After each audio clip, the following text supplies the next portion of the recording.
welcome, ladies and gentlemen, to the Daily High with your host, Matt McGregor and Tone Vase. I'm on my phone in the office. I'm not out of town. I just couldn't get it to load on my computer, so forgive me. I've only got a short time tonight. Tone, good morning, mate. How are you? Morning. I am good. Getting ready for my travel starting in 2 days. So while I still have a workstation, let's jump into the charts. Woke up very happy this morning with a little rise. Monthly chart, not much to say. Matt's just gonna do commentary on my charts. Not much to say on the monthly chart. We are consolidating for the third month in a row. Would be really nice to see a brand new monthly high close. We will still be like 10% away from the all-time high, but hey, it's a start. The weekly chart is looking good, but we're still going to need a few more weeks before getting a green star candle. So not much to say on the weekly chart. It's the Well, well, daily well chart. the way we'll have to do this show is we'll have to go back and forth for a second. So just on the weekly, the only Yes. thing that I really want to mention is that we're still right now spot on, almost spot on. We still got a little bit of way to go to be on the 7 simple moving average, as Right you there. know. But yeah, but that also ties in perfectly with where the bottom fell out of this trade a few 3 weeks ago. So I mean, this is textbook did dead cat bounce back to the point of breakdown until it's not. So to get above that 7 simple moving average would mean a lot to me as it stands right now. Yeah, and we have a very mixed bag in the oscillator space. The MACD and RSI are very, very bearish. The CMF was bullish, but I really don't like these last couple of weeks to the downside. This week still has a chance to reverse.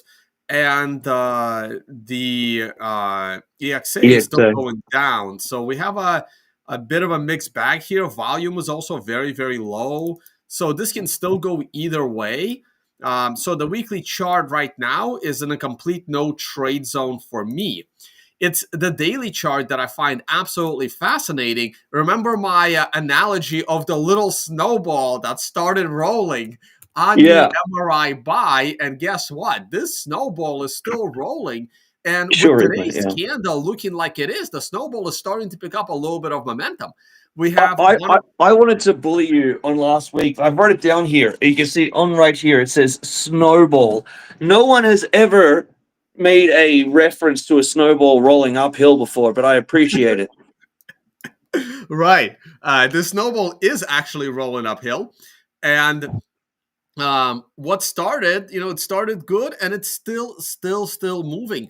And the current candle, this is looking like the biggest body we've had so far since the snowball formed on the MRI buy, right under the 200-day moving average, and we are now about to challenge the most critical resistance zone, and that is in the 114 to 116 range. If we can break that zone, and I don't think that's going to happen this week. I still think we're going to get rejected by that zone, have a little bit of a pullback, and hopefully the 50 period moving average will start to turn up a little bit.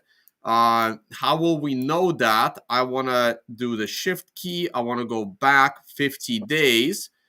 Yeah, that moving average is not going to be turning up anytime soon, unfortunately, is because we are losing these candles out of the 50 period moving average. So, in order for the 50 period moving average to actually start ticking to the upside, we need the price to be above 117. And we're not there yet. So, the 50 period moving average is going to keep going down. So you can actually have a situation where the 50 crosses below the 200 while the price is above the 20. That is going to be very, very interesting and a rare situation. But that also means that the 50 is not going to be down there for very long. However, I like this green star candle. Let's hope we don't lose the momentum today. And Mm. we do close somewhere above 113 and a half and then challenge this area this weekend. It would be even better if we consolidate in this area and then take the next leg up instead of pulling back. Because with every time we come back to the to the 128 day moving average, that's my yellow. there's always a risk of breaking below that. All right, I know Matt's got to run to a meeting in about 5 minutes, unless you want to say something on the daily chart real quick. Yeah, just I'll jump in on the daily for a second. Just flick alphanumerics on just for a second, and oh, it is on. You just don't have my lines there. It doesn't matter. See the way we really respected the 7 simple. Those who have alphanumerics can see that we kept pulling back to the 7, kept staying above it. It was really good. And this now, right now, we're smack on the 30 simple moving average. And as Tone said, we've still got the 50 ahead of us, and the MRI support and resistance zone. This is a very, it's not even neutral for me. I think there's a short on the table, and a lot of big people will be shorting this right now. But if we can get through that short period and get above that 114.5, we'll talk about 113.500 on Monday's show. This is a crucial area for me of where I thought we'd get to, but I need to see us clear that with a day or two above it, and I think we're really good. I agree with everything you said, Tone, completely, but we're not out of the woods. 4 hour is interesting too, for all the same reasons. Speaking of the 4 hour, let's jump over to it. Here's the 1 hour. The 1 hour broke a very good resistance zone, the MRI resistance zone. In the last hour, in the 8 a.m. hour, here is our 9 a.m. hour. Market opens in a minute. I may stick around a few minutes just to see how market open behaves. And jumping over to the 4 hour, we are being rejected by the 200-day moving average, which is the top of your alphanumerics wave. I'm going to delete some of these lines because otherwise they'll be here forever into the history of Bitcoin. This, I don't really need this one anymore either. All new lines are going to be drawn over the next weeks or so. Don't need arrows. Everything's gone. Okay. And yeah, let's just keep an eye on it. I do like this channel that we are working with right now. I'll just quickly comment. If you go back and look while the wave was green, see how we were using like the 50 simple and the 30 simple, but particularly the 50 as resistance all the way down, and see how that characteristic flipped almost basically at the same time when that wave turned red to be using those as support. That's a good sign. That's what you want to see. While the wave is red, I'm still very, very cautious, to be honest. But that's all it can do. As Tone's analogy for the snowball rolling uphill means, it has to start somewhere, and perhaps it has started. It's not enough for me yet, but I'm happy to be fucking way wrong. Do you know what I mean? I'm happy to be the wrongest ever. But right now, it's not out of the woods for me, but Tone might have had it. The snowball has to start somewhere rolling uphill. It always does. Yeah, and you can see it right there with these Ds. That was the daily MRI buy right there. That's right. And we've been going up, and we just made a new swing high and a new closing high if we can hold this price over the next 2.5 hours.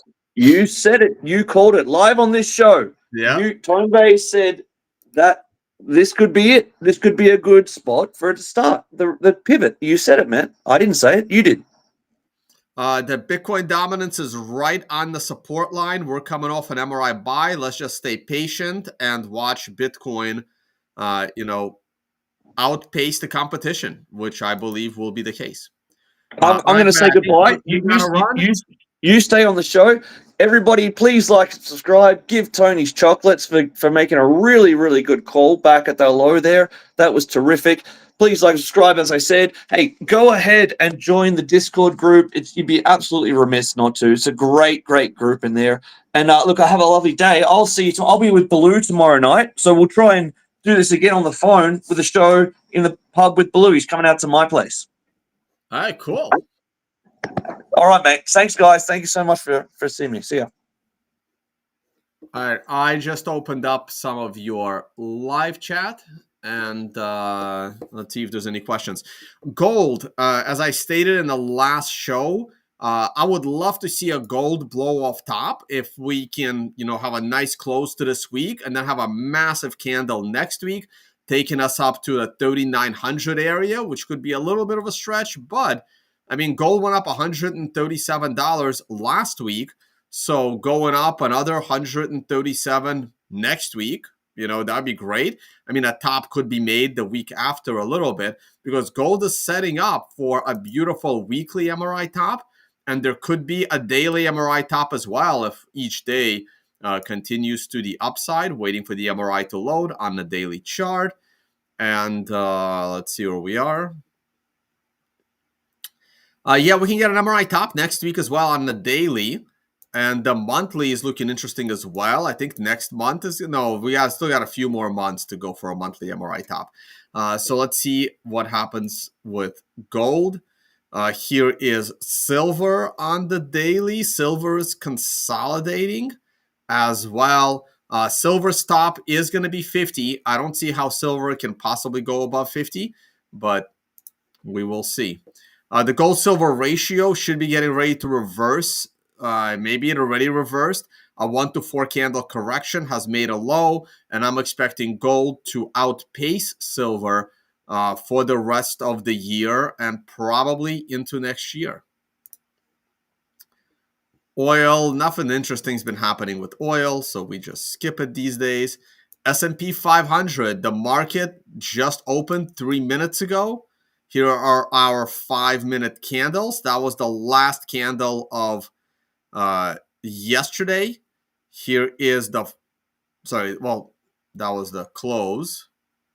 And here's the opening candle. Things are not, oh wait, no, hold on. Something's off here. We opened way up there. That explains it. Now let's go to the 5-minute chart. There's our opening candle. There it is. And wow, market shot up to the upside. Again, new all-time highs in the stock market. I am not surprised. No one watching this channel should be surprised. I've been calling for new all-time highs in the stock market my entire career on YouTube. My personal channel, by the way, guys, just got a copyright strike for a video I posted 7 years ago. And I got to figure out today what the hell happened. How do you do a copyright strike on a video from like 2020 or something, like during a pandemic? Anyway, like YouTube is crazy. If I get banned on YouTube, I'll just, switch to Rumble. I don't think they do that stupidity. But anyway, I expected us to, that's probably, those arrows are probably from the daily candles, and those arrows are from the daily candles. I expected a pullback off the daily MRI top, and then move to the upside, which was happening right now. I don't care that this is happening because of stock buybacks. I don't care why it's happening. There's no excuses. But if you have been listening to anyone about the stock market in the last 10 years that has been calling for a 1929 style crash at any point in their public career on analyzing the stock market, stop listening to that person. They are wrong, and they don't understand markets. Okay. I have been calling for new all-time highs in the stock market for the last 10 years that I've been on YouTube. I think I've been on YouTube for longer than 10 years. And the only time I was borderline wrong was during the pandemic, which was an artificial shutdown of the market. Okay. That wasn't a natural drop. Okay. That was the government shutting down the economy. Okay. And I did not see that coming, because that was the dumbest thing governments have ever done in my lifetime, was shutting down the economy over a cold. Okay. And that's what we got. And even that, while it created new lows versus 2018, it did not create a bear market like 1929, more like 1987, like a short-term crash. And we were back to new highs just, later that year, actually. That's still 2020. So by September 2020, we're hitting all-time highs again. So very similar to the 1987 crash, completely artificially created. Not the 1987, but this one was.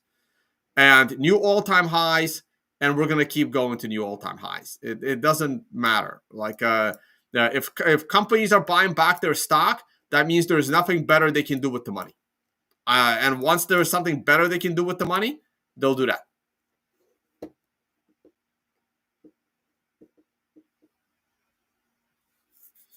Crash is coming. It's coming. But we have to go up exponentially before the crash happens. We have to go up exponentially on a logarithmic chart before a crash can come.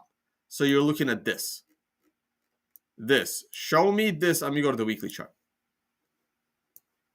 Give me a rise like this. Give me an exponential rise. And then we'll get a crash. Until we get the exponential rise, we ain't getting no crash.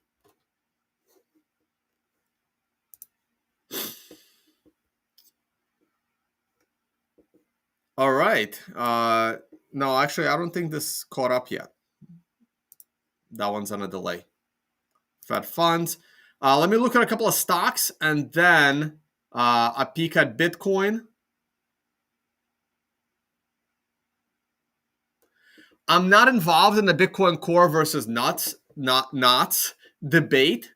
I am no longer involved in Bitcoin protocol issues. You can listen to Jimmy. You can listen to Mechanic. I'm trying to stay away from that content because I don't have the knowledge anymore to have an opinion. But I am curious. I mean, it's obviously going to be NOTs. Bitcoin Core lost. As much as I like Adam Back, Bitcoin Core lost. They went too vogue and too dangerous, actually. So Luke Dash-Jur will take over, and Luke Dash-Jur knows what he's doing. Core fucked up. Fuck around, find out, and that's it.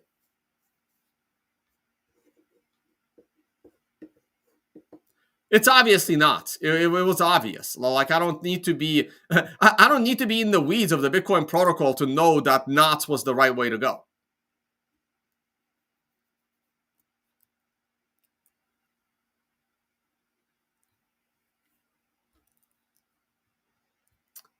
Someone asked for a couple of stocks. Riot. Oh, Bitcoin miners. Okay. Oh, wow. Surprising. Very surprising. I did not expect Bitcoin miners to be performing this well. Bitcoin price has not gone up in a while. Hash rate's only rising. Very surprising to see Riot on a green star candle like that. Very bullish. The wave has turned green. We broke prior highs, like yearly highs. Wow, Riot is looking very good. How does Bitfarms look? Wow. I don't have an explanation, guys. I have not been paying attention to Bitcoin miners. I really thought they were in trouble, but that's not what this shows. I don't know what's causing this.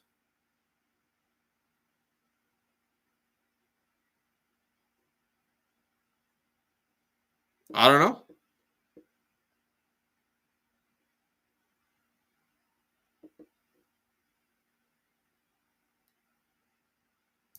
I don't know. I don't have. If anyone has some kind of news event or something, I don't know.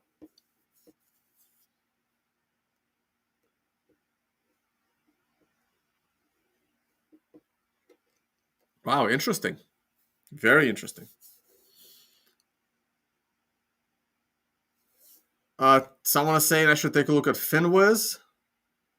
Yeah, this was me researching this morning if I'm really in violation of copyright. And I'm going to appeal this. Let's see what YouTube says. I critiqued a terrible article. And the author of the article is now upset 5 years later, 7 years later, I have no idea, because I called out the author of the article about how terrible the article was, and I just critiqued the article. It was a Forbes article by Laura Shin, terrible journalist, by the way, and I ripped the shit out of that article for being so bad, and I now got a copyright strike for using the article for critique. But anyway, I'm gonna appeal it to YouTube. We'll see what happens. Those that watch my channel, this was my very popular video on crypto hedge funds. It was one of my best videos, actually. And it was one of my funniest videos. And it was now permanently removed from YouTube. And I got a copyright strike for it. So if I get like 2 more of the copyright strikes, my entire channel gets deleted.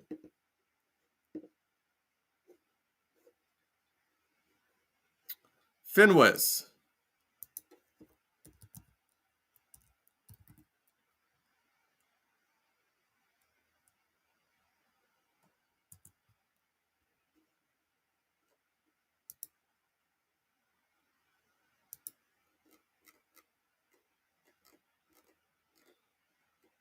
All right. PPI. Yeah, I remember how crazy these numbers were last time. How are the CPI numbers?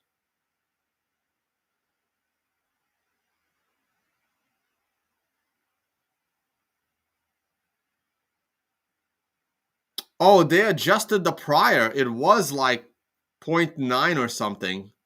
And now it's 0.7. Yeah, the PPI numbers didn't come in that bad with inflation. So markets rallied big time. Cool. Good. Good for the markets. All right.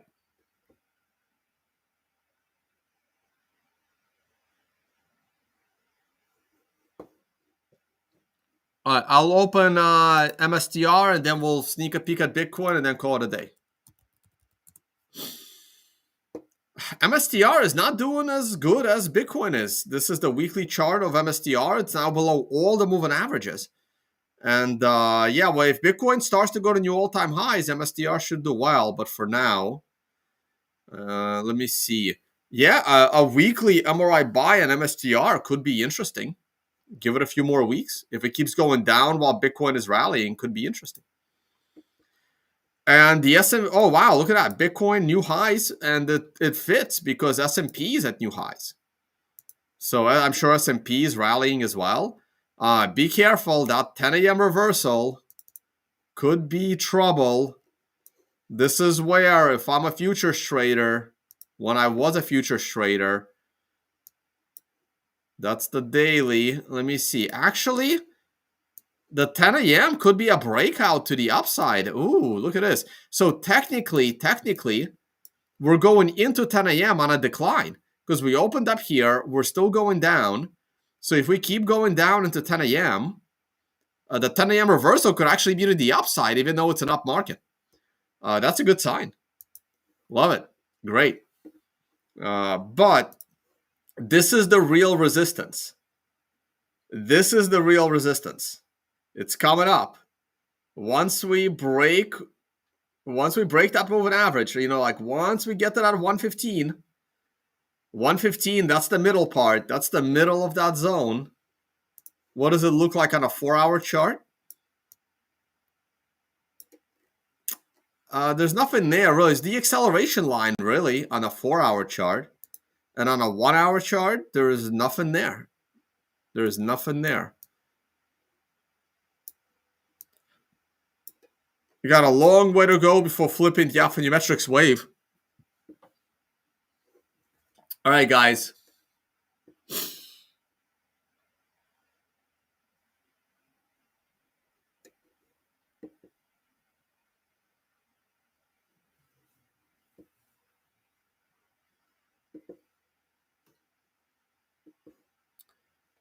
All right, guys. Thank you so much for watching.